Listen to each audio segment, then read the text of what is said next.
Thiago, eu te pergunto, em 2025, em 7 partidas, Neymar tem 3 gols e 3 assistências com a camisa do Santos. Dorival Júnior não chamou sequer um camisa 10 de ofício, digamos assim. É muita certeza do Dorival de que Neymar vai funcionar jogando ali? Muito boa noite, Tardan. Eu acredito que até essa ideia que o Dorival, na escolha do Neymar, é muito baseado realmente nessa ausência dessa peça. Até porque, se a gente for olhar as características dos atletas que o Dorival chamou, a gente pode imaginar o Rodrigo, que é destaque do Real Madrid, chegou a atuar assim, em alguns momentos pela seleção brasileira, até jogando realmente com a 10, e também tem o Matheus Cunha, jogador que tem se destacado no Wolverhampton, lá da Inglaterra, tem feito não só a função como principal artilheiro, mas também o criador de jogadas. Mas eu acredito que, pelo menos na ideia de convocação que o Dorival traz, é ter o Neymar como esse meio de campo, né? Esse jogador cerebral no meio de campo.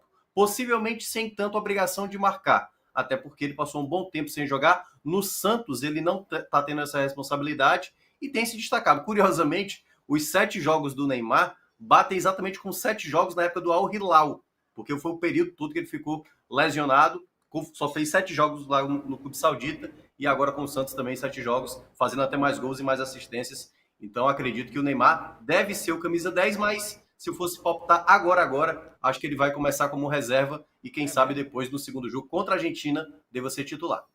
Tá certo. E eu queria a sua opinião, Thiago, sobre Savinho, né, que tem o selo de garantia de Guardiola. Então, aí é onde entra uma grande questão, né?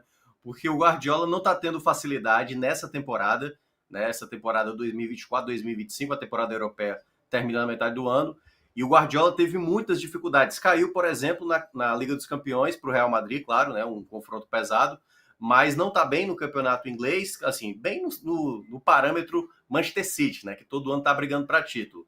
Tá basicamente ele tentando lutar. E o Savinho tem sido um dos poucos jogadores que tem tido um desempenho considerado ok, também não é nada absurdo.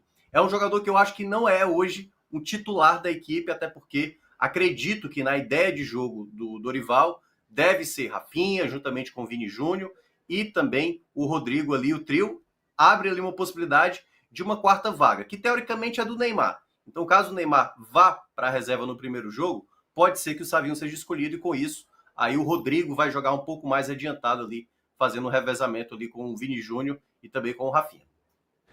E, Thiago, o primeiro jogo do Brasil nessa próxima data FIFA, né, será às 9h45 da noite, né? Isso no dia 20 de março, uma quinta-feira, no Mané Garrincha. Depois, às 9 da noite, no dia 25 de março, terça-feira, a seleção brasileira enfrenta a Argentina no Monumental, né, a casa do River Plate. São 2 jogos dificílimos, me parece, contra seleções que estão jogando muito mais do que o Brasil. Não seria zebra, eu te pergunto, não seria uma zebra o Brasil perder os 2 jogos, concorda?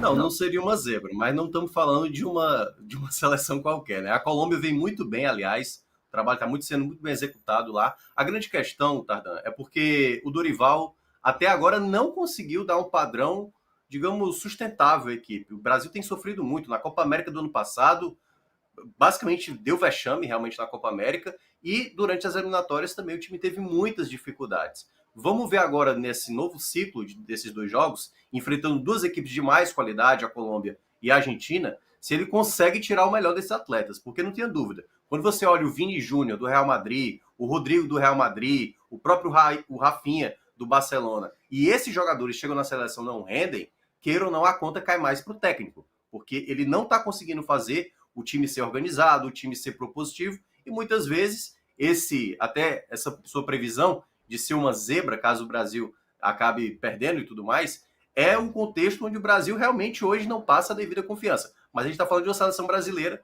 que é pentacampeã mundial, então, queira ou não, tem esse peso que pode ser que um jogo de maior nível faça com que os jogadores rendam mais. E, por falar nisso, só para encerrar, deixa eu te ouvir a tua opinião aqui sobre 4 jogadores do Flamengo. Se justifica isso? Bem, eu acho que hoje o melhor trabalho, pelo menos hoje, no começo dessa temporada de 2025, tem sido do Flamengo. O Felipe Luiz, para mim, tem feito um excelente trabalho. É um time de uma alta intensidade, Mas é bom lembrar que boa parte desses jogadores do Flamengo já eram jogadores convocados. Por exemplo, Danilo, que foi convocado, ele vinha sendo convocado com frequência. A questão é que, nesse período de uma temporada para outra, ele foi para o Flamengo. Gerson já era o melhor jogador do futebol brasileiro do ano passado. Aí tem Léo Ortiz, que já era um jogador bastante visado, e o Wesley, que já era um nome há muito tempo pedido na seleção brasileira. Para mim, o principal destaque ali na lateral direita do ano passado, não à toa foi eleito o melhor lateral direito do último Campeonato Brasileiro. O Flamengo, queira ou não, hoje, na minha avaliação, tem os melhores jogadores em termos de rendimento.